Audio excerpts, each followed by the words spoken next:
Hey, what's up? We're just gonna go through a couple of the questions that I think are some of the harder ones, I guess, for chapter seven. Again, these are just some of the questions that were given to us, not necessarily a test or anything, but I think just in case they happen to be on the test or something, maybe it'd be good to go ahead and go over it. Also, if I can, I'm going to try to explain some of how we get to it, not just give the answer, but also how we got to it. And of course, Mr. Lejos is going to go further into that and give us the formulas and everything, but this just gives you a heads up for your own time. This is chapter 7. It says, number 1, the Celsius scale is based on boiling water having a sea level temperature of, and your choices are A, 100, B, 180, C, 212, and D, 459. Well, it's A, 100. And just let me explain how we work that. We have two sections now. You got Fahrenheit and you got Celsius on the thermometer. And they both measure temperature the same way. It's just we have a different scale, a different way of doing it. For Fahrenheit, see, this is a boiling point where water boils. And this is a freezing point where water freezes. Okay, they both measure the same thing, but the scale works differently. On Fahrenheit, freezing is at 32 degrees Fahrenheit. Boiling is at 212 degrees Fahrenheit. Now this is at sea level, of course. When you go higher up or lower down at sea level, pressure goes up or down, and it changes the boiling point. We're not going to talk about that right now. The freezing on Fahrenheit is 32 degrees, boiling is 212. And you have 180 degree difference where it marks. So say normal temperature inside your house is say 72 degrees, whatever. Okay, that's how we measure it. It's increments of 180 degrees. This from here to here, it's I believe it's 180 degree difference from freezing to boiling. It's on Fahrenheit scale. Celsius is, I don't know why we don't use it. It's actually easier. You got boiling at 100 degrees and freezing at 0 degrees. Okay, so you have a 100 degree difference here on Celsius, which is why it makes it easier. Everything's divided into 100. So if you take a 72 degree temperature, there's a formula by which you come to it. I'm not going to cover that. But we just know that Celsius boiling is 100, freezing is 0. There's just two different scales. So again, the question was, the Celsius scale is based on boiling water having a sea level temperature of, it's 100 degrees Celsius. Okay? That's number 1. Number 2, 5 pounds of water heated to raise the temperature 5 degrees requires how many BTUs? Well, we know BTU is the energy needed to raise 1 pound of water by 1 degree. Okay, 1 pound of water by 1 degree. That's a BTU. So if I'm going to raise 1 pound of water from say 72 degrees to 73 degrees, it's going to take 1 BTU. Here we got 5 pounds of water. Okay, so if you raise 5 pounds of water by 1 degree, you're going to need 1 BTU for each pound, right? 1 BTU for each 1 pound of water. Well, you have 5 pounds of water. So how many BTUs is that going to be if it's 1 for 1? 5. You're going to need 5 BTUs. But it says you need to raise it 5 degrees. Well, we also know that it takes 1 BTU to raise 1 degree. So to raise it 5 degrees, you're going to need 5 BTUs, right? So we know we need 5 BTUs to raise 5 pounds of water, and you need 5 BTUs to raise 5 degrees. So simple mathematics, you take the 5, you multiply it times the 5, we got 25. So it takes 25 BTUs to raise 5 pounds of water by 5 degrees. Now, the easier way to do it is whatever the question is, doesn't matter what it is, and it asks you to raise a certain amount by a certain amount.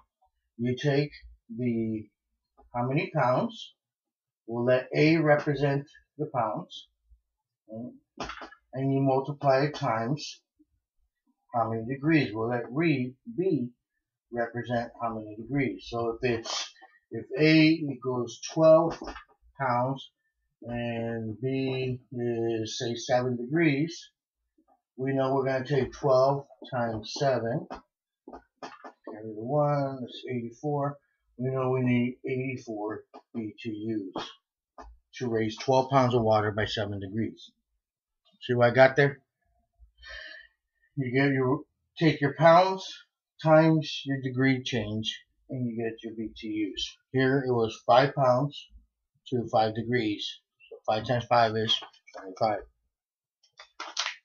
Okay, number 3. I'm only going to do 5 at a time because the video only lets me do 10 to 15 minutes. And now I'm taking a little bit longer, so I'm going to try to do 5 questions. Latent heat is A. Heat that produces a change in state without a change in temperature. B. Sensible heat added to vapor. C. Heat that can be sensed by a thermometer. And D. Heat that produces a change in temperature without a change in state. Let me cover what it's not first. Remember, latent heat is hidden heat. And what that means quite simply is you got a thermometer,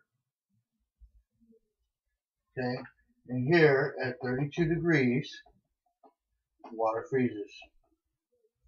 Okay, well, if you get a glass of water with ice, there's ice cubes, okay, and it's freezing water, you put the thermometer inside, and it's going to read 32 degrees. An hour later, you have less ice in there, but you still have ice. It hasn't melted yet. The thermometer is still going to read 32 degrees. It's not going to change. It's not going to go up. It's not going to go down. Now, clearly, there's a change. Something's heating up because the ice is melting. But it's hidden heat. It's not measuring on the thermometer. The thermometer stayed the same. That is hidden heat. Because there is heat there. It's melting the ice, but you can't measure it. That is hidden heat, which is also called latent heat. Now, once all the ice melts, now all you have here is water, H2O. The water starts to warm up. This thermometer begins to change. You get 38 degrees, then it gets to 50, then eventually room temperature water. This is no longer latent heat because now the thermometer is changing. Now we got sensible heat. Sensible heat is heat that can be measured by a thermometer. It can be measured. So latent heat is heat that produces a change in state.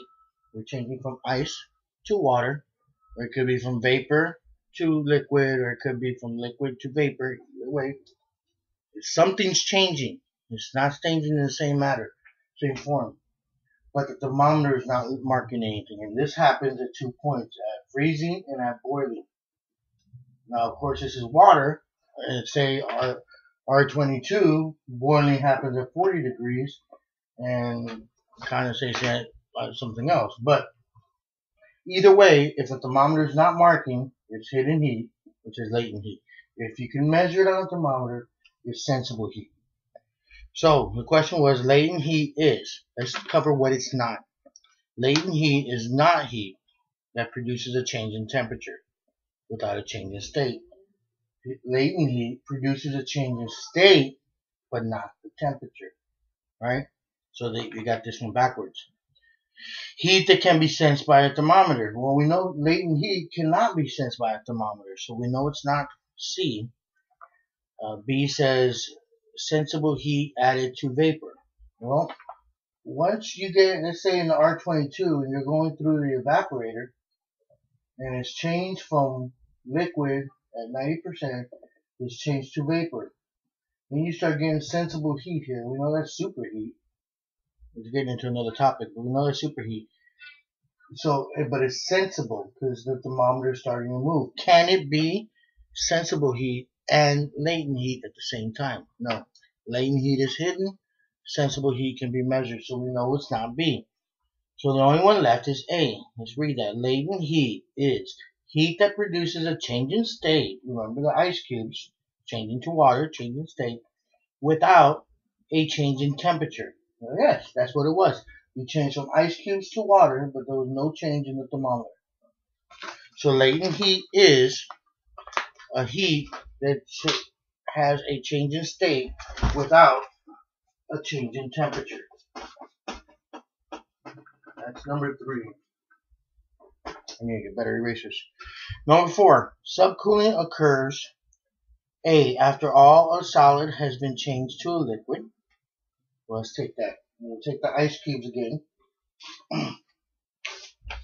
Well, let's take the refrigeration cycle. Okay, we'll work with the condenser because that's where the subcooling is going to be after. Work with the condenser. It's going in, high pressure gas, coming out at 3/4 a liquid, right? So, it says subcooling occurs. Remember, subcooling occurs over here before you get to the metering device. Subcooling occurs after all the solid has been changed to a liquid. Well, here we're not dealing with solid, right? So subcooling cannot occur there because we're not changing to a solid. This is the HVAC system, refrigeration cycle. So, okay. B, all the vapor has been changed to a liquid. Here, vapor, all of it, 100% liquid. So right now, it sounds like B is the correct one. All the liquid has been changed to a vapor. Well, no, that happens here in the evaporator.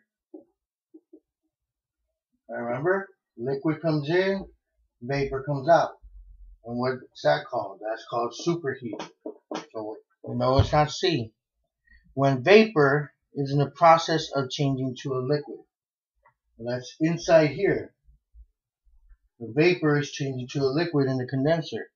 So can that be subcool? No. Subcool is sensible heat. It can be measured. So if it's inside here, if you remember from the last video, here we got latent heat. There's a change in state. It's changing from gas to liquid. So it cannot be measured. So we know it's not D. So the answer again is B. Subcooling occurs after all the vapor has changed to a liquid. Okay, and last one, number 5. Water has a latent heat of vaporization value of 970 BTUs per pound. Calculate the amount of heat added in changing 5 pounds of water at 212 degrees to 5 pounds of steam at 212 degrees. Okay. Here, now, again, this one, I'm going to be honest, I'm going by what I read. So I'm hoping I get it right. This may be changed later.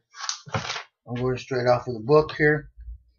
When you get to the saturation point from water to steam, okay, so it's liquid to vapor, right? And you measure, okay, changing state. It's right here, 970 BTUs is what it says. 970 BPUs changing. Okay. And you're gonna stay at 212. So we know it's the 970 is the mark there. 970 BTUs. Okay, so it's 970 BTUs to change 1 pound of water to 1 pound of steam. Right?